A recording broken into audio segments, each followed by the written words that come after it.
पर दुनिया के सर्वश्रेष्ठ एथलीट भी इसी प्रकार खड़े होते हैं और यही पैटर्न हमें जानवरों में भी देखने को मिलता है, क्योंकि खड़े होने का सही और नेचुरल तरीका यही है। ভিডিওটা দেখলেন তো? এবার আমার পায়ের দিকে তাকান। দেখুন এগুলো বাইরের দিকে কিভাবে বেঁকে আছে। একেই বলা হয় ডাক ফিট। আমি অন্তত 4 বার নিজের পা ঠিক করেছি, কিন্তু এখন আবার আমার এই ডাক ফিট সমস্যা ফিরে এসেছে। একজন মানুষের এই সমস্যা হওয়ার সবচেয়ে বড় কারণ হলো তার লাইফস্টাইল বা জীবনধারা। বর্তমান সময়ে আমার সিটিং আওয়ার বা বসে থাকার সময় অনেক বেড়ে গেছে, কারণ আমি প্রচুর কন্টেন্ট তৈরি করছি।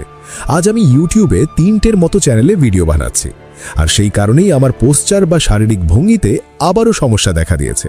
আমি আপনাদের একটি পরামর্শ দিচ্ছি যা দিয়ে আপনারা এই সমস্যাটি ঠিক করতে পারেন। প্রতিদিন অন্তত আধ ঘন্টা হাঁটার সময় নিজের পায়ের দিকে তাকিয়ে হাঁটুন। যতটা সম্ভব পা দুটোকে সোজা রাখার চেষ্টা করুন। আপনি যদি টানা 3 মাস এটা করতে পারেন, আমি কথা দিচ্ছি আপনার পায়ের এই সমস্যা ঠিক হয়ে যাবে।